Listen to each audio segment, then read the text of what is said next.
Nata akhirnya lega, setidaknya untuk beberapa hari ke depan ia tak lagi kesepian. Kakek ayo main, ajak Dion memaksa. Valencia menasihati agar jangan membuat kakeknya lelah. Lalu ia menyuruh Nata untuk istirahat saja di kamar. Karena kamarnya hanya ada dua, jadi kamar Dion sementara dipakai Nata. Ayah, ini kamar Dion. Ayah tidur di sini saja, nanti malam Dion akan tidur di kamarku. Dion ingin tidur bersama kakek. Tiba-tiba Dion datang dan mengayunkan tangan ibunya meminta agar bisa tidur dengan sang kakek. Ya Dion, tidur bersama kakek saja. Kakek takut tidur sendirian, kata Nata dan tertawa kecil membuat Valencia ikut menahan tawa. Dion berteriak senang. Dia mengatakan akan menemani kakeknya tidur agar beliau tidak ketakutan. Malam pun tiba, Valencia sudah menyiapkan makan malam. Tinggal menunggu Rino yang katanya sebentar lagi akan pulang. Ayah, makan dulu saja jika sudah lapar.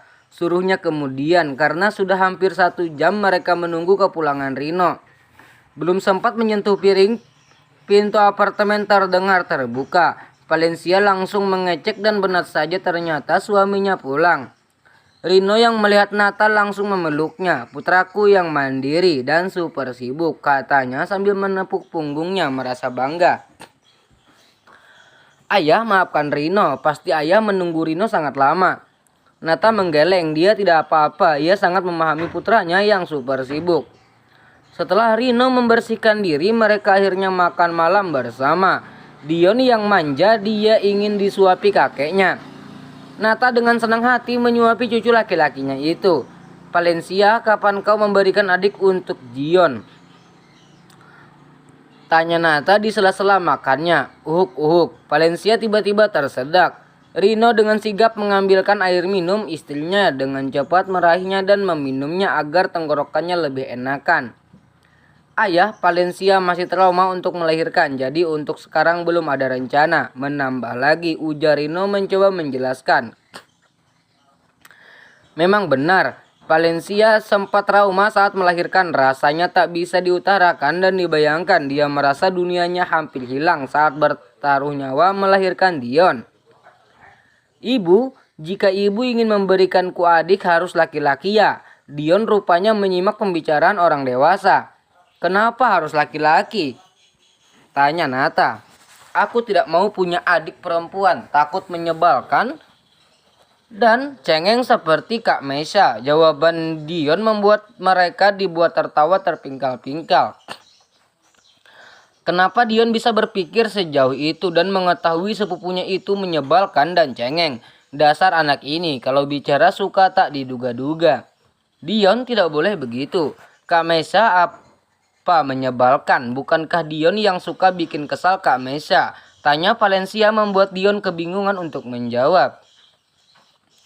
Tidak Bu, Kak Mesha saja yang tidak mau bermain dengan Dion. Makanya Dion suka menjahilinya. Ucapannya jujur membuat mereka ingin tertawa kembali.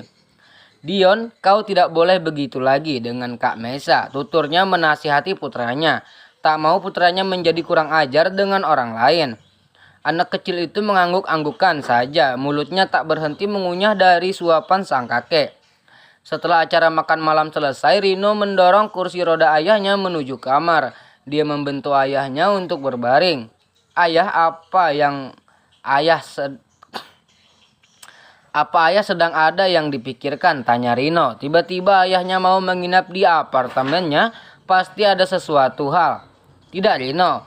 Apa kau mau bertanya kenapa ayah tiba-tiba menginginkan menginap di sini? Tanyanya menebak. Rino mengangguk. Dia ingin dengar alasannya. Ayah merindukan kalian, jawabnya. Selain Nata merindukan mereka, dia juga merasa kesepian. Jadi dia tak ingin tinggal di rumah yang hanya dipenuhi oleh pelayan. Jawab yang jujur ayah. Rino mencoba membujuk ayahnya agar mau berkata jujur. Karena dia juga ingin tak ada yang ditutup-tutupi oleh ayahnya. Nata menundukkan kepalanya, menatap keramik yang berwarna gelap itu. Rino, suaranya terjeda. Dia menghela napasnya sesaat. Ayah merasa kesepian. Itu jawaban yang memalukan. Nata jadi malu sendiri. Sudah nasibnya kini hidup sebatang kara tanpa adanya pendamping hidup.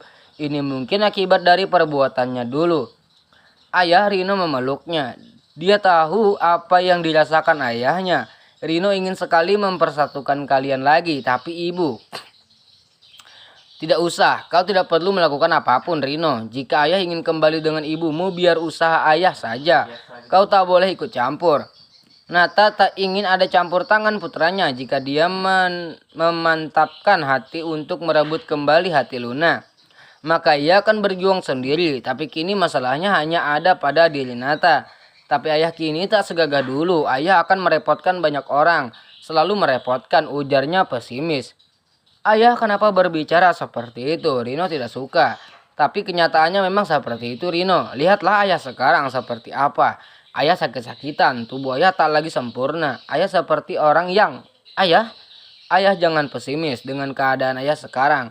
Seharusnya ayah harus tambah bersemangat. Rino yakin pasti ayah bisa meluluhkan hati ibu kembali. Dan Rino yakin ibu masih ada rasa untuk ayah. Tak mungkin bertahun-tahun menjalani kehidupan rumah tangga lalu rasa cintanya akan hilang begitu saja. Rino tidak percaya.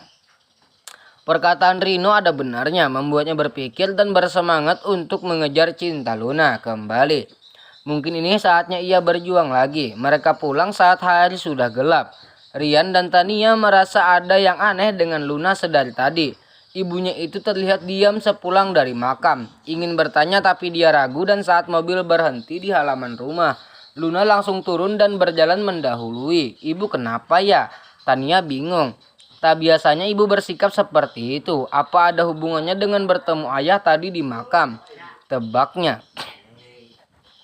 Rian berpikir juga begitu. Apa ibu Luna cemburu melihat ayah mengunjungi makam ibu? Aku mau menemui ibu dulu. Kau ke kamar dulu ya sayang. Rian berjalan menuju kamar Luna. Baru saja wanita parubaya itu ingin masuk tapi Rian langsung memanggilnya membuatnya menoleh. Ada apa Rian? Tanyanya. Ibu kenapa? Kenapa sedari tadi di jalan diam saja? Rian menggandengnya untuk duduk di atas ranjang. Ia pandangi lamat-lamat wajahnya. Ibu tidak apa-apa Rian, jawabnya. Tapi Rian tak bisa dibohongi. Dia ingin Luna menceritakan apa yang sebenarnya ada di hatinya. Apa ibu cemburu? Dahinya mengernyit, tidak mengerti maksud dengan arah pembicaraan Rian. Cemburu dengan siapa? Tangannya pura-pura bingung karena ayah mengunjungi makam ibu Angel. Ibu cemburu kan? Godanya diselingi tawa. Tidak, untuk apa cemburu, elaknya kemudian. Padahal yang dikatakan Rian ada benarnya juga. Tapi Luna tak mau mengaku. Baiklah kalau begitu tidak cemburu. Sekarang ibu istirahat saja, ibu pasti lelah. Rian berlalu pergi dan tak lupa menutup pintunya. Setelah kepergian Rian, Luna mengingat kejadian tadi di makam. Masih saja mengunjungi makam cinta sejatinya, kesalnya sambil menghentakkan kaki. Ia cemburu, bukannya ia marah tapi dia kesal saja. Nata begitu mencintai orang yang telah tiada, padahal dia yang jelas-jelas ada di depan mata tak pernah dihiraukan. Jalanan raya di pagi hari terlihat lengah, matahari sudah bersinar dengan terangnya. Pedagang-pedagang penjual makanan sudah banyak yang mangkal di pinggir jalan. Mobilnya melewati beberapa penjual makanan. Dia ingin membelikan sesuatu tapi dia bingung apa kesukaan wanita itu. Berhenti, tolong belikan, suruhnya sambil menunjuk seseorang pedagang roti tradisional. Budiga turun dan membelikan apa yang disuruh bosnya. Hari ini dia ingin berkunjung ke rumah putranya yang ketiga. Di sebuah rumah yang mewah, dia menatap rumah itu dengan tatapan sendu.